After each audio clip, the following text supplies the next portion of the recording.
14 শাবানের রাত্রে এইভাবে মসজিদে ভিড় না করে যদি বেশ্যাখানায় কাটায় তারপরও ভালো আছে এর চেয়ে। যেটা প্রতিষ্ঠিত একটি রাত, কোরআনের পাক দ্বারা প্রমাণিত, হাদিস দ্বারা প্রমাণিত, সেই রাতকে তিনি বেশ্যাখানা তথা পতিতালয়ের সাথে যদি মিলাই, তো আমাদের আর বুঝতে বাকি নাই হয়তো তার সাথে অপ্রত্যভাবে রাবেতা আছে, সংযোগ আছে। এটা কোরআন সুন্নাহ মোতাবেক তাকে দূররা মারা এটা আবশ্যক। মুহতারাম, আমরা কোরআনে শবে বরাতকে পাচ্ছি এবং কোরআনের যে আয়াত, ওই আয়াতের তাফসিরে, অসংখ্য তাফসিরে কিতাবে আমরা শবে বরাতকে খুঁজে পাচ্ছি। এবং আমরা যদি ভিন্ন নামে, যে ভিন্ন নামে লাইলাতুন নিসফি মিন শাবান, আমরা যদি হাদিসেও যাই সেম ভাষা লাইলাতুন নিসফি মিন শাবান হাদিসও আছে। এখন কেউ যদি না জেনে এই কোরআনের যে দলিল, হাদিসের যে দলিল শবে বরাতের পক্ষে, সেগুলো যদি না জেনে না মানে, বা অনেকে জেনে শুনে মানুষদেরকে এই রাত থেকে বঞ্চিত করতে চায়, তাদের ব্যাপারে ফয়সালা কি?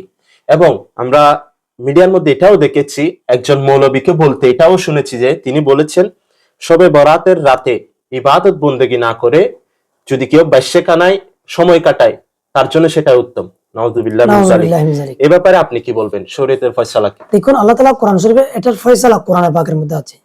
আল্লাহ বলছেন, তোমরা যখন কোনো বিষয় যখন মুনাজা হবে, বুঝবে না, ফারদুহু ইলাল্লাহি ওয়া রাসূলিহি, তোমরা আল্লাহ আল্লাহ রাসূলের দিকে ন্যস্ত করে দাও, ছেড়ে দাও। এখন আল্লাহ আমাদেরকে লাইলাতুন নিসফি মিন শাবান সম্পর্কে কি বলেছেন কোরআনে আমরা পেলাম। এটা বুজুর্গের রাত, হাদিসে পাকের মধ্যে আছে এটা বরকতময় রজনী। আল্লাহ নবী নিজে আমাল করেছেন, অসংখ্য আমাল আল্লাহ নবী করেছেন, এবং যুগে যুগে সাহাবা ইকরাম, তাবিঈন, তবে তাবিঈন, আইম্মাতুল মুতাকাদ্দিমিন, আইম্মাতুল মুতাআখিরিন, সুফি ইকরাম, আমাদের যে অঞ্চলে আল্লাহর আউলিয়া ইকরাম ইসলাম প্রচার প্রসার করেছেন, তাদের থেকে আমরা দেখেছি, শিখেছি, বুঝেছি যে লাইলাতুন নিসফি মিন শাবানে ইবাদত করতে।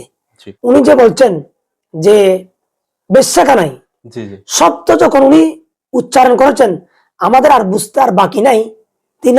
তিনার সাথে মনে হয় বিভিন্ন রাতের মধ্যে ওখানে ওনার সাথে সম্পর্ক রাবেতা আছে, না হয় উনি একটা বুজুর্গ ইবাদতের রাতের মধ্যে উনি, যেটা প্রতিষ্ঠিত একটি রাত, কোরআনের পাক দ্বারা প্রমাণিত, হাদিস দ্বারা প্রমাণিত, সেই রাতকে তিনি বেশ্যাখানা তথা পতিতালয়ের সাথে যদি মিলাই, তো আমাদের আর বুঝতে বাকি নাই হয়তো তার সাথে অপ্রত্যভাবে রাবেতা আছে, সংযোগ আছে। এটা কোরআন সুন্নাহ মোতাবেক তাকে দূররা মারা এটা আবশ্যক। কেন?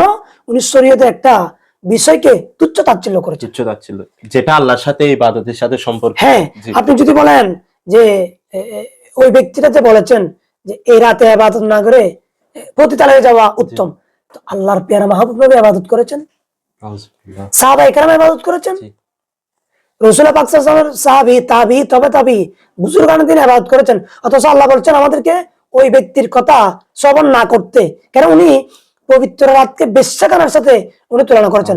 আল্লাহ তাআলা কোরআন শরীফে বলেছেন যে ইযা জাআ নাবাউন ফাসিকুন ফাতাবায়ানু, তোমরা তবিন না করে তুমি ওই ফাসিকের বক্তব্যকে মানিও না।